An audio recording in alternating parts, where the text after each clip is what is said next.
They're looking at homes in the $1 million range to $5 million range, and they don't know what they can afford. So, what are we looking at? I don't know. Your biggest return on values are going to be kitchens and bathrooms. Right. The trend now is just one, the open concept, but secondly, as bright as possible. That's because you don't live in a house from the outside. What's going to happen in the market? What's going to take place next year? And I'll be honest, no one knows. No one knows. Don't anticipate getting a dollar for dollar return. And that's not just Armada. That's just market trend right now everywhere. I can look at everything and provide you with enough information that will help educate you to make the best decision. Okay, hello, welcome everyone. I'm Charlie with Let's Build with Armada podcast. We have a guest today, Ryan Elsos. Now, I've known Ryan for a few years, and we actually work together. Ryan works with Armada Design and Build as one of our senior project consultants, meaning that he will come out, talk to you, meet with you about your kitchen or your addition or your remodel project, whatever that might be, and take you through that process. But wait, there's more. Don't buy yet. Ryan is also a licensed real estate agent. And we have another business here, Armada Homes, and Ryan is a real estate agent within Armada Homes, real estate business, I guess, right? We don't really do a ton with it. We just have it. Like, we're not buying and selling tons of houses kind of thing. We just have that ability to help clients find something if they want to, or potentially sell if that's the case, and then move into something else or whatever, right? So we do a little bit of that. So we're here today to talk to Ryan in his real estate agent capacity and understand what he's seeing from a real estate standpoint and what's happening out there, get his point of view and perspective on things. So we appreciate you coming. Absolutely. Thank you very much. All right, well, let's get into it. So Charlie, here today, Armada Design and Build, Bellevue, Washington. Lovely showroom. Come see us. Talk about your project, remodeling, additions, renovation, new construction, right? Hit the like, subscribe button, turn on notifications, check out the links in the description box below. We're going to have things posted for you. Come check out other episodes. We're glad you're here. Hang out. You're probably going to learn something. I bet I will. All right, Mr. Wright. Yes, sir. A couple of things that I really want to cover that I think people worry about and that I hear them talking about, and I'm sure you do too when you're out there in your project consultant capacity, is that return on investment, what I'm spending on my house, and am I going to get that back, right? Is sort of that component. And then the whole DADU thing. Right, I want to talk about DADUs and ADUs and the benefits and the downside and all of that kind of stuff. Like, I want to kind of go there, right? So what would you say, just to start off, is the biggest misnomer out there with regard to return on investment? I bought a house, I paid this much for it, and I'm doing a project, and the project is $200,000 or $300,000, and it just seems like a huge amount of money. Am I ever going to get that back? Like, let's kind of start there. Tell me about return on investment on the house, that you're living in, kind of thing. No DADU stuff for now. The first step when you are looking at acquiring a home is getting pre-approved. Mm-hmm. Doesn't make much sense to be out looking at something when you don't truly know what you can afford. So I actually have a financing background, right? Washington Mutual way back in the day. Anyways, different life. And we'll just do surface level here, just a touch point real quick, if you get pre-approved, they're going to look at two things. They're going to look at an LTV, which is loan to value, right? And they're going to look at DTI, which is debt to income ratio.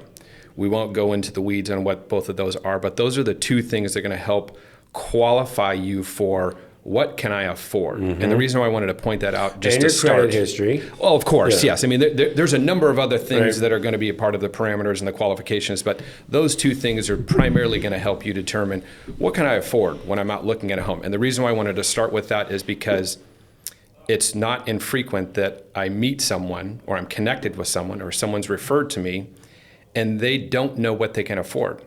They're looking at homes in the $1 million range to $5 million range, and they don't know what they can afford. So, what are we looking at? I don't know. Exactly. Yeah. Let's identify what we should be looking at. Now, if you want to go look at the $5 million home just for whatever, that's fine. But if we're serious about trying to find where you're going to set up, exactly. So, anyways, that's it. Yes, if you're buying a new house, definitely get pre-approved. But really, where I want to dive in right now is that you own the house. We're past that. We already own the house, and then you're thinking about doing some big project, a big addition, a remodel, a renovation, or something. There's going to be a lot of money, right? And then that concern about I'm overspending, I'm overinvesting. Am I going to get this money back, right? Certainly. So, what's your feeling about that? Like, and I know I've got my own, but I'm going to want to hear yours. Like, where do you land on that? Well, it's an interesting landscape right now because I think everyone is fully aware that the cost of renovation is pretty significant. We live in an affluent area. In order to operate here, live here, run a business here, employ here, it's costly. And so the cost of doing any form of construction, renovation, building has grown exponentially over the course of the last 10-ish years. And I'm sure we'll come back to that at some point in time.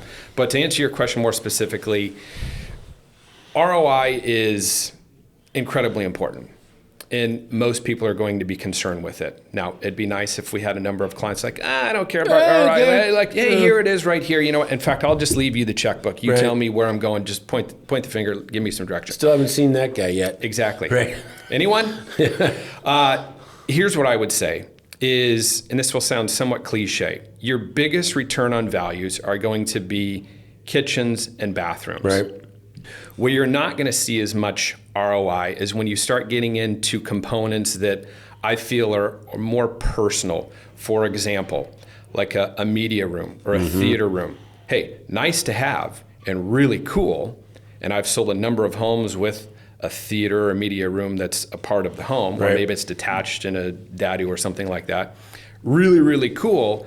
But not everyone is looking for that. Here's what most people are looking for. As niche-y. Exactly. Niche-y, whatever, right? Most people are going to operate on behalf of functionality. How many bedrooms do I need? Okay, given the bedroom count, is there enough bathrooms in the home to now service whoever is staying in the home? Secondly, what do I think about the overall layout? Do I potentially work from home and do I need some privacy? Do I need a basement? Whatever it might be. So. With regard to ROI, I think most importantly is if you start off with that list of priorities, as mentioned, and not to sound redundant, kitchens, bathrooms is where you're going to get your greatest return. Then in my opinion, the most expensive spaces to remodel too. Absolutely. Okay. Now, I would be lying if I said that right now there is a dollar for dollar return on your investment. There is not. And what I mean by that, and I want to clarify, is if someone thinks they can acquire a home or take an existing home that was just purchased and renovate the kitchen and the bathrooms and put it back on the market and recoup and then some, likely not going to happen. Now, there are variations of how you're remodeling the kitchen and the bathrooms. Is it investment driven? Is it personal taste? Is it on behalf of functionality? I'm staying here. There's a number of different ways that you can do that. But I would say rule of thumb right now is don't anticipate getting a dollar for dollar return. And that's not just Armada. That's just market trend right now everywhere. This is a common conversation that I have with people is, well, you know, I've been watching HGTV or Fix and Flip or Fix and Flop or whatever, any of these. And at some of those shows, just an FYI, and aside, are annoying because they actually don't give you a lot of good information. That's not only do they not provide you enough, what I would say, credible information or good information, they're very misleading. For example, a show that's broadcast down in middle of Texas where they're remodeling kitchens according to how it's Hollywoodized for $30,000, that's not realistic. No. Now, can you generally remodel a kitchen down in middle of Texas for lesser than here? Yeah, you can. It's a matter, and it's all relative to where it's at, labor rates, home values, et cetera. Right. Now, the interesting thing, right? So let's talk about that. Like, so local or regional price fluctuations, right? That's really what we're talking about. And this is interesting, right? And I see this all the time. And we had another podcast where we had Michael Gardner, insurance agent, in here and talking about the rebuild cost value type of thing.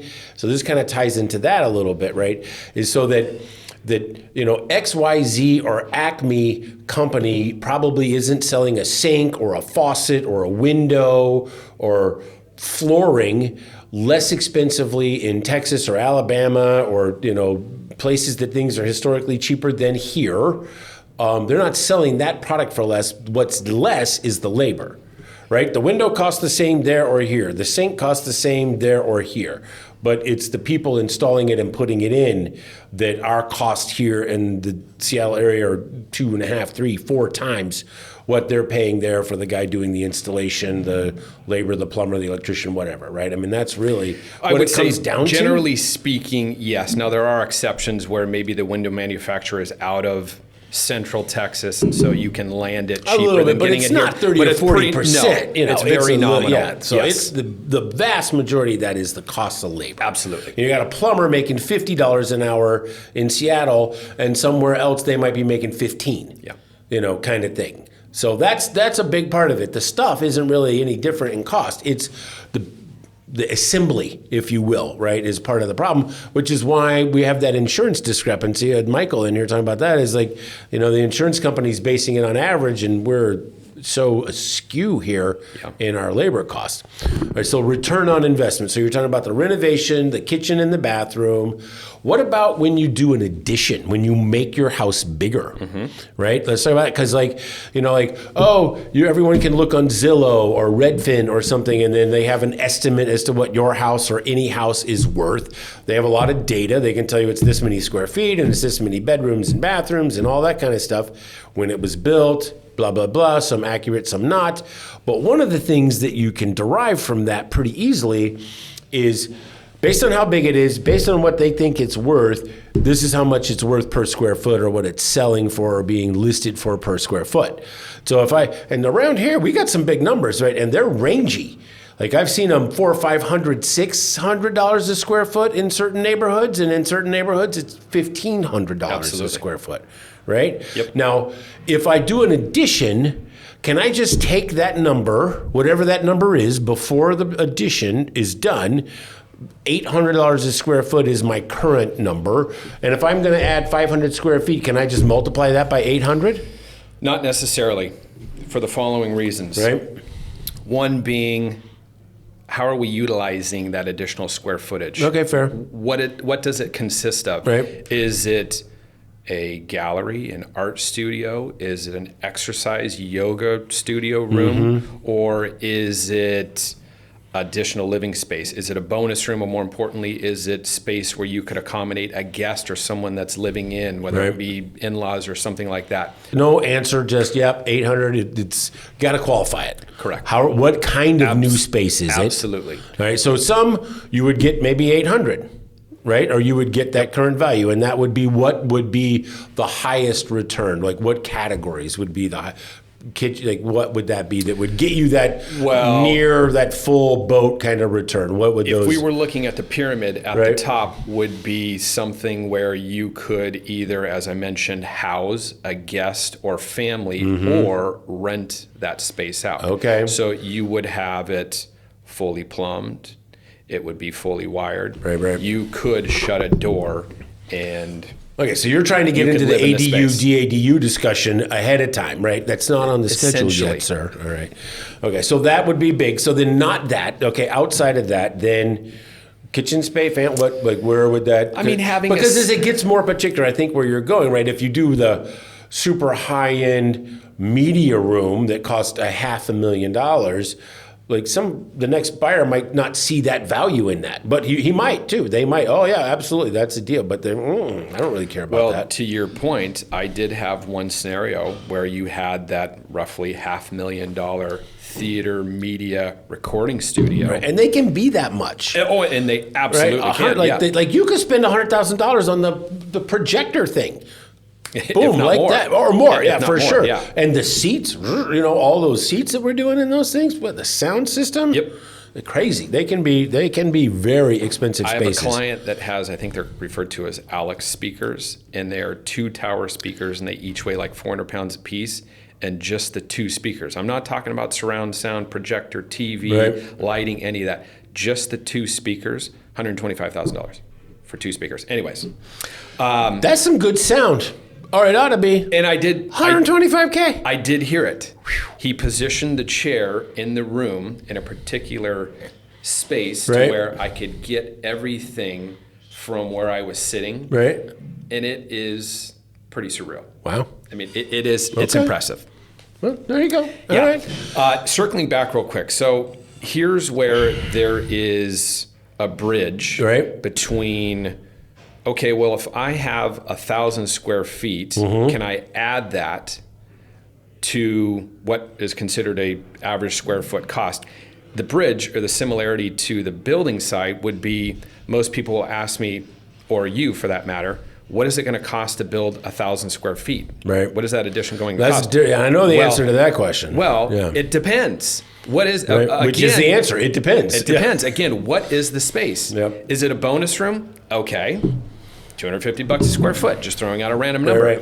If it is that living space or living quarters that's plumbed and wired, and you could shut Much the door more and someone expensive. could live there, Right. then you might be back in that $400, $500, $600 a square foot. Again, so that's where there's the similarity between building and then the cost or the return on what it is you're building. Is it truly depends on Right. how you're defining and characterizing what that new space is. Okay, so additions, you can't just take the number that Zillow says or Redfin says that right now, currently you're average at X number of dollars per square foot. Think about an addition of X many square feet and then automatically assume that that translates. No. Okay. And to double down on that, I will provide you another example. If we have 2 homes that are very similar in square footage, let's Okay. just, for round numbers, call it 3,000 square feet, Okay. and they look similar and they're in the same neighborhood, perhaps Similar maybe even age, on the all that same kind of thing. street. Okay. Correct. If the first home at 3,000 square feet is a 3-bedroom home, there's a value associated with that. Mm-hmm. If the second home is a 5-bedroom, there is a different value associated with that. So Okay. again, that's what brings us back to, how do we determine the value and the return on what it is? It all depends on how that space is configured. Okay, so then really what you would need to do to get a better comparison, maybe about that future value, like, to project return on investment, Future assessed value. future assessed value would be to say, okay, like you're saying, so I got a house that's in the neighborhood and it's the 3-bedroom scenario and it's worth this, and there you do the math and okay, here's the value. And then if you're going to do a project to it, instead of just taking that value and kind of projecting it ahead, really what you should do is you should then go look at comparable homes in the neighborhood that are now more closely aligned with what the house will be after the project's done.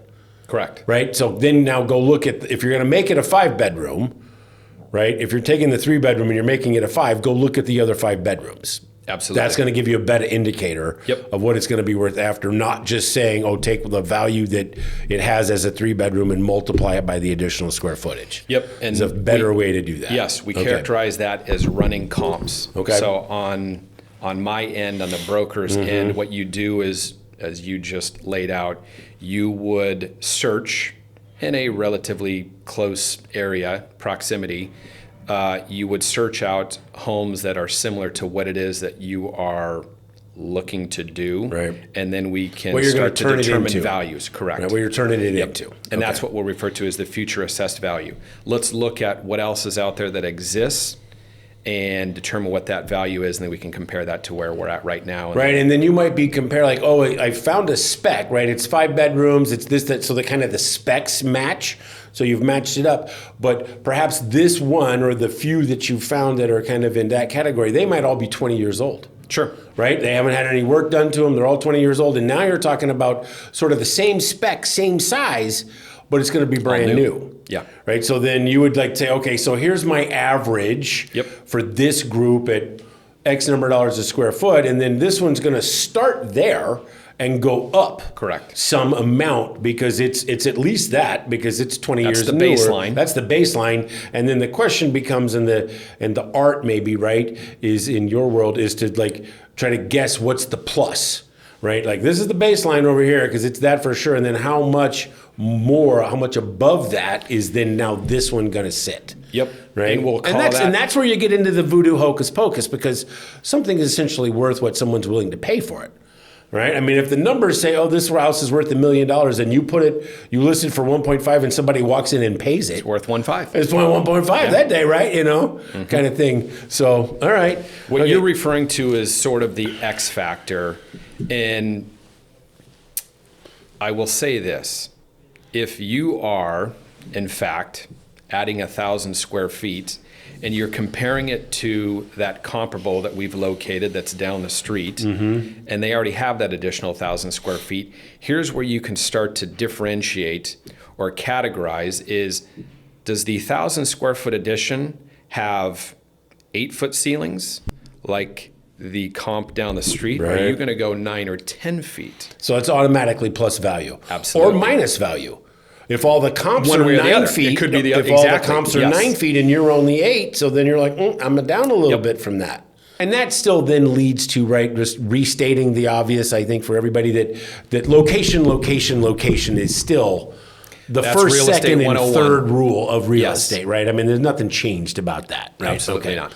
So that's still there. And then, so what are some of those other factors after location that have impact on value? Is it size? Is it craftsmanship? Is it style? Is it design? Is it efficiency? Is it features? Like, what are the sort of the next two or three big things? Could be all or a combination of everything you just said, but I will start with maybe some of the more obvious. Is it waterfront? Well, that's location. Well, I'm just step away from location. After location, what are then the factors? See, I consider waterfront more of a feature versus a location because you can find waterfront anywhere, but how is it featured? Is it Lake Marcel or is it Lake Washington? And I realize that is location as well. But anyways, Okay. so where I was going, I would say waterfront view. If you start looking at features or components of the home, we just touched on one of them, 8-foot ceiling, 10-foot ceiling. Right. Flat lid, vaulted. Craftsmanship, yeah, that's a big one. Not everyone can walk into a home and do their first assessment and determine level of craftsmanship. Naturally, you and I would be able to do something like that. Is that important? Absolutely, for the following reasons. One of which being is, and I won't name names or builders, but there is what we refer to in the industry, there's builder grade, which is going to be bare minimums just to meet code. One thing that would come to mind would be insulation. Right. And that could be in the form of wall, roof, floor insulation, attic insulation, or that could be in the form of window and door insulation. Now, why is that important? Well, for a couple reasons. One of which is, how efficient do you want your home to be? 2, do you want to hear absolutely everything that your neighbors are doing in the garage that are 10 feet away? Well, if you don't, then perhaps we are a bit more concerned and interested in just every form of insulation. Craftsmanship, layout, features, design, like flow, 100%. like the way the space works. 100%. So one thing that we oftentimes discuss on the real estate side is, what are market trends? Well, the market trend, which is vastly different than what it used to be back in the 50s and 60s when our parents were living in homes, buying homes, whatever, raising families. Those homes were very compartmentalized.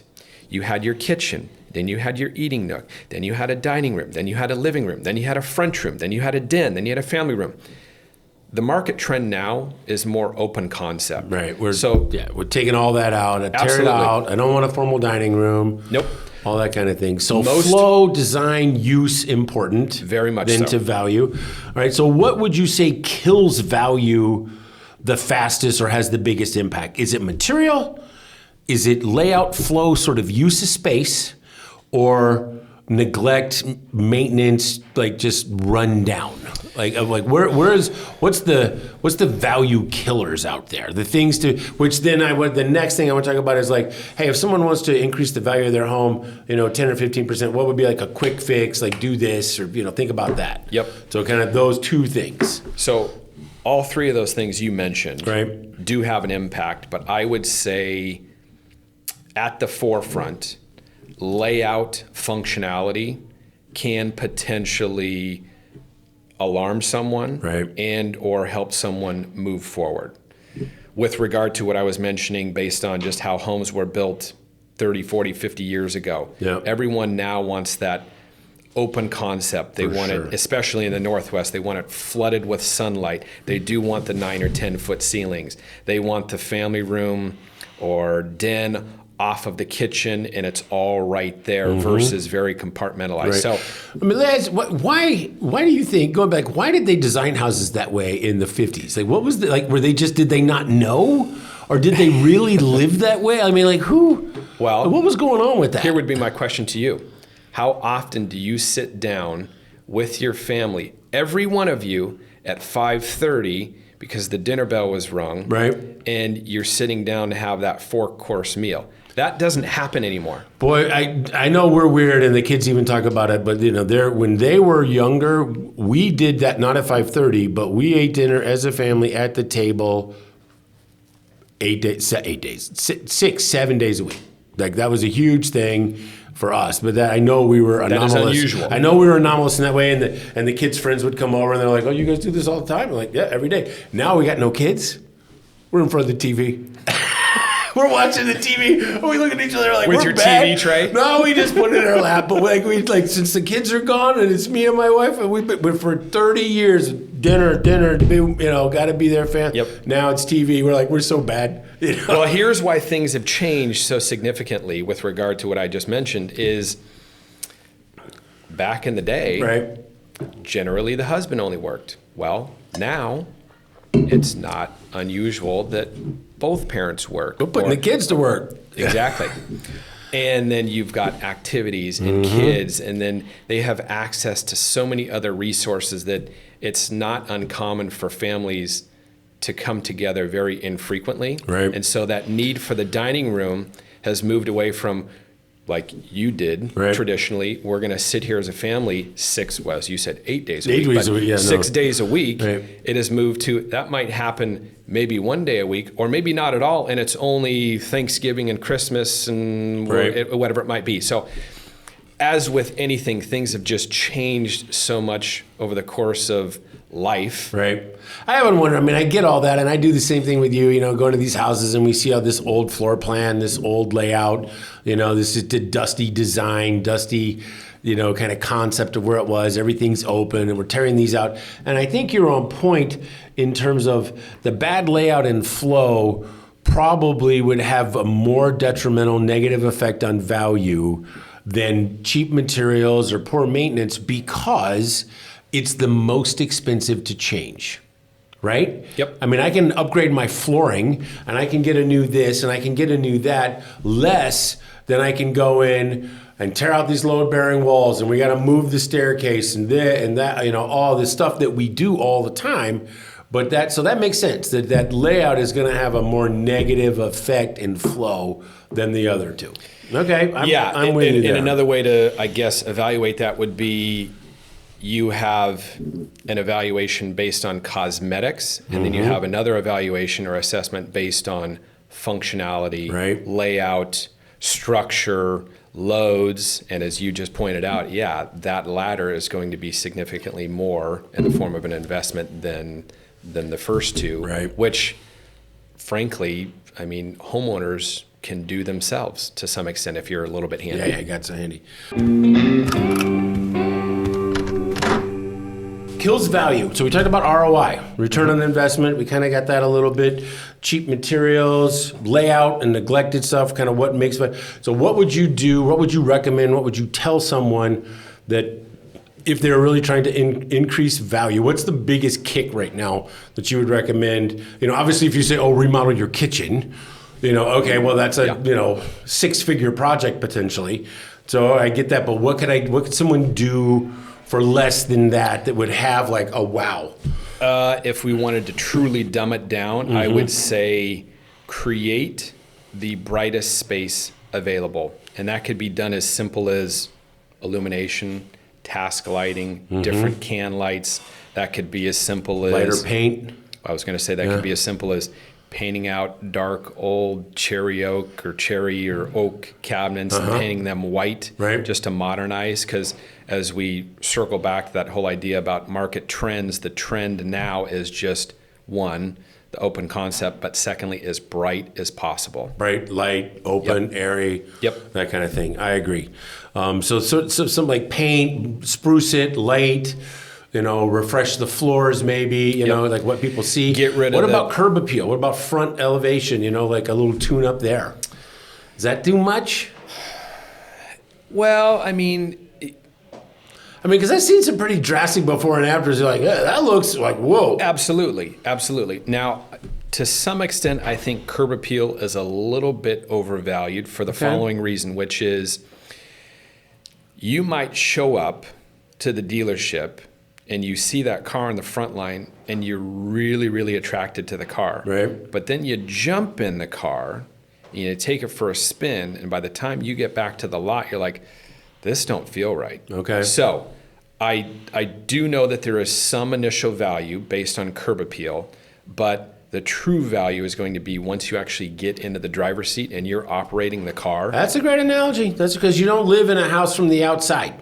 Absolutely. Right? Not. It's got to work right. And that's sort of one of my things when I'm working with clients, talking about projects is that I come from a does it work right functionality, flow, layout standpoint first. Yep. That's my whole aspect of it. And you don't want me styling it anyways, like picking out colors and things like Certainly. that. That's where the design team and all that comes. I'm more about the flow of the space in terms of that functionality. Yep. So now to your point regarding curb appeal, I have had instances or scenarios where we are out looking at homes. We've made showing appointments and we'll pull up to a home and via curb appeal, the first response from my buyers is, and I go, well, just hold on here. Right. Let's get through the front door. And by the time we're locking the door up and now walking back out, they forgot what it looked like on the outside. The home, right? And then we start addressing the facade, and I go, it needs a little landscape. We can paint it. The windows are double aluminum. Real estate agents are famous for like, oh, you can just pop a bathroom in there. You can just quick do that, and it's like that's an easy thing. Which is very true. But here's the value. I hear that all the time. All the real estate agents say you can just do that in 5 minutes. And that does happen. And not to put a feather in my hat, but here's where I feel like I provide some true value. Like here's the value add is.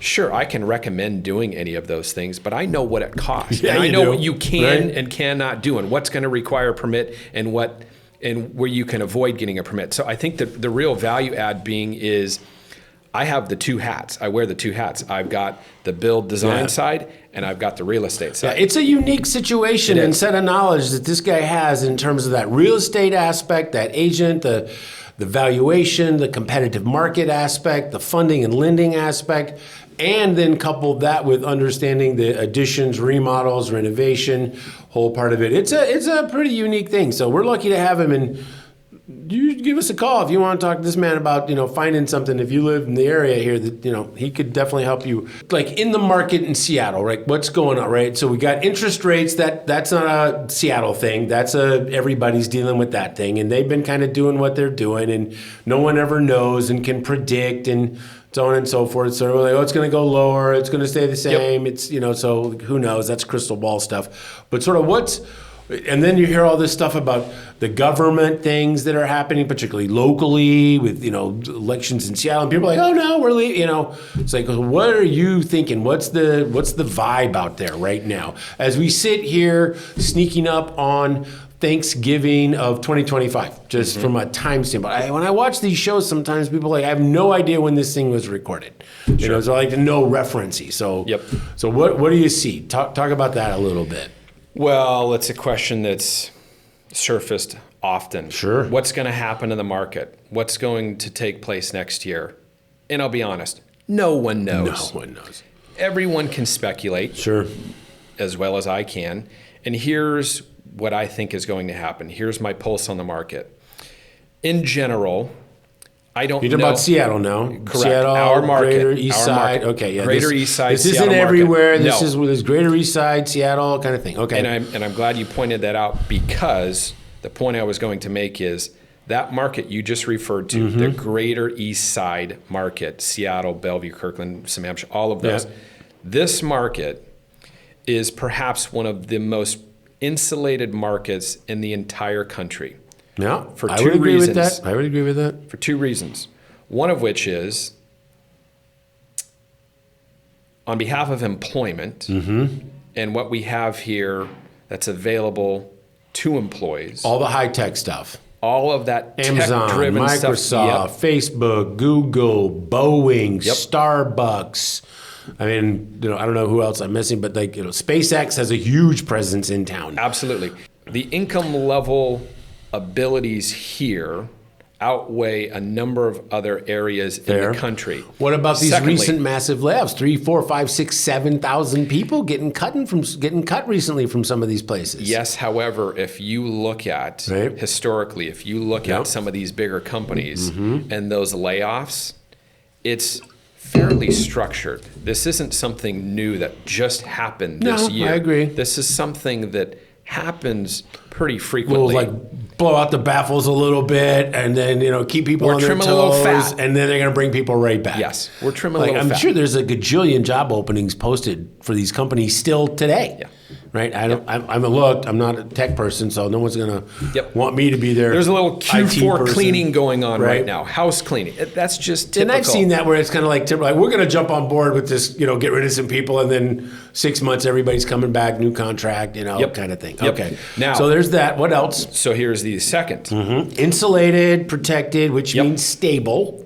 Absolutely. Okay. Or more stable than most. Right. Yeah. Okay. I yeah. mean, we can't predict that Right, something right. catastrophic is going Sure. to happen. I Okay. don't More anticipate that stable than happening, but potentially other Yes. areas in the country. Yep. Okay. here's the other interesting component to that. All right. Go. Tell We'll me. refer to this as number 2. All right. If you look at some of the bigger markets, your Los Angeles, your New Yorks, your San Franciscos, I would say we are on par with what we can provide on behalf of resources with employment. Right. However, we're still lagging behind in values significantly. So it's in you're my saying it's opinion, cheaper to live here than it is in all of those places. Yep. And it feels extraordinarily expensive to live here. So you're saying that we're like in the top 10, but not in the top 5. We are, Or something yes, like that. We are in the top 10. We're not in. Yeah, Okay, so I would agree New with York that. more, Yes. LA more, San Francisco more, Chicago maybe. I don't know, Miami, Yep. Washington D.C., Philly, I don't know, some of that. And then Seattle starts to kind of get in there. Correct. Because it feels expensive to live here. So, Well, the reason why it feels expensive is because I know how long you have resided here, and I was born and raised here. Right. And if you reflect back on pre-2000 values, Sure. in fact, I've got a little note here that 2000 or 2020? 2000, Okay. pre-2000. You're not saying values. COVID, I'm okay. talking over the Last over the decade, quarter century, Yes. right. Here's a metric for you. This is Okay. interesting. We got numbers. The median home price in 2000 in Bellevue, Right. which is where we are sitting right now, In Bellevue, was okay. $390,000. Right now, median. Let's make sure we understand median. That is essentially the We'll call it an average. average, Okay, that's not correct. the mean. No. It's the median. There's a Median difference. slash Look it up average, if you're not sure. Okay. 390,000. As we sit here today in 2025, Mm-hmm. the median slash average is between 1.4 and 1.5. So in 25 years, the median home price Wait. has quadrupled. Okay. Quadrupled. Quadrupled. So it was 325, 390. 390. Okay, almost 400.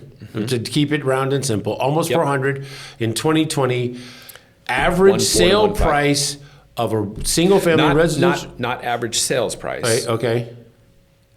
Median home price. Now, Are you calculating sales into that to some extent? Or the value, yeah, whatever. Yeah, right? The but value we're of the referring house. to simply just value, Okay, not necessarily the sale. Okay, so Yes. value, 400,000. We're going to round it up. We're going to give them a little grace. It's 390. We're going to round it to 400. And now you're saying, essentially, same house or whatever. 25 years later, same area has gone to what was it? 1.2. Between 1.4 and 1.5. 1.4 and 1.5. Okay, so if it was 1.6, then that would be quadruple. 4 times the money. Correct.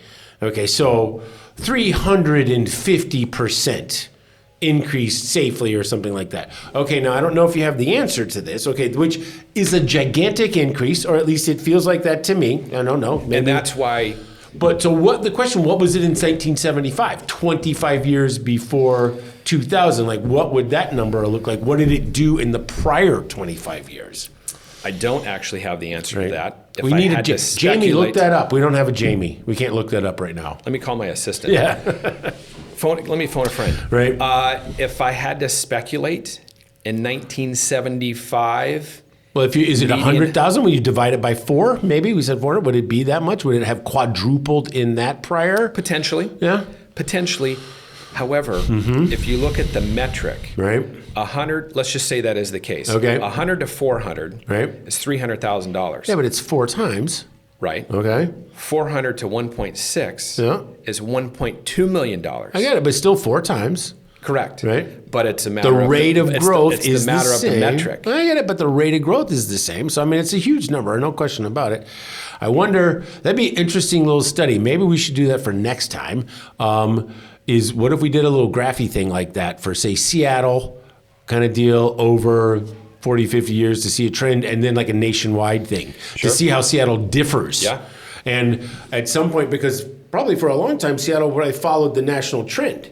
And then tech happened and Seattle got expensive and people were moving here and Seattle departed. Oh, if you from look at the chart, national there's a trend. spike. Yeah, we've departed far away. Like, so we're at 1.4. What is the national average for that number, would you say? Is it back to what it was Again- almost, I bet 400,000? Yeah. Again, speculating, I would say close to 400,000. Yeah, I think that's right. I would say that the national average is probably 3 something. I'd be surprised if it was over 4. Yep. So in the 3s. So we're 4 times. But at some point we were on trend with the national, and then we Absolutely. deviated Yep. away in probably the 80s or 90s with the tech stuff, I would think. I would say it probably started mid-90s is truly when you started to see that spike on the graph. Right. Driven by Microsoft. And thank you for coming. I really appreciate it. I hope you guys got something out of this. I love this conversation, houses, things, what people can do and how to help. So give us a call. But last thing, parting shot for today to leave people with of the stuff we've talked about, and more importantly, of the stuff we haven't talked about. What would you say, someone watching this, trying to get some information, thinking about doing a project, renovating, remodeling, worried about value, how long are we in the house, when are we going to sell it, all that kind of stuff. What was the one little wrap-up thing that you would say is the key, don't forget this, or be aware of this, or make sure you do this? What would that be? I would highly recommend or suggest that you are working with someone or a firm that has a beat on everything we have discussed today. More of the in-house approach. I know we've talked about this a number of different times, whether it be renovation or determining what you'd like to do, is you could reach out to a number of different entities and then try to get everyone on the same page. As You far mean as architect, communication. real estate agent, designer, Engineer. pulling all that together, Absolutely. quarterbacking that, okay. Yes. I truly feel, and this is going to sound a bit biased, but it's genuine, is that I truly feel that the true value you get out of the all-inclusive approach, Right. a design, build / real estate, Yeah. is everything is right there. It's convenient, it's seamless, the communication is not broken up. Right. I really, really, truly see the value in trying to create that sense of convenience and then bringing everything together so that it's all there as one. Right. So, okay, I hear you. Ryan surprisingly advocates for design and build. Imagine that. And we agree. So thank you for that. Thank you for coming. One thing I would say, though, for sure, is that if you are thinking about a project, particularly, renovation, remodel, addition, that kind of thing, where you're going to do something to your existing house, going to change potentially the value of that, make a big investment, and you're worried about what's my back end. Like, I paid this for it. I've lived here this long. It's worth this now. And then you're saying to do the work I want to do is going to cost this much. And we got to get into that, because where are you doing the comparison of what you paid for to what it's worth today? Right? That's a whole thing. I'm having that conversation right now with a client. Right. We're gonna have to do this. This is a whole episode. But so what we did there is that if you are concerned, reach out to Ryan. We'll put his info stuff down below. You would be willing to do like a little quick something, talk to somebody about like, okay, if you did this to your house, this is what I would say that would be reasonably worth the day the project is completed, kind of thing. If you're super concerned, freaked out, panicky about that, give us a call. All right. I would say that, as well as if you're contemplating, should we stay where we're at and invest? Mm-hmm. Should we sell and look elsewhere? Right. I can look at everything and provide you with enough information that will help educate you to make the best decision. And then if you're looking to buy a house and you want to tear it down and build a new thing, or look for a lot or any of that kind of stuff, Ryan can help you with that too. So links, description, show notes, all that stuff. Thank you very much. I'm Charlie. This is Ryan. Thank you very so much. Let's Build with Armada in the books. Hope you liked it. Got something from it. Thank you very much. Ryan will be back. We'll do this again. So like, hit, share, subscribe, call us, check us on the website. See you next time.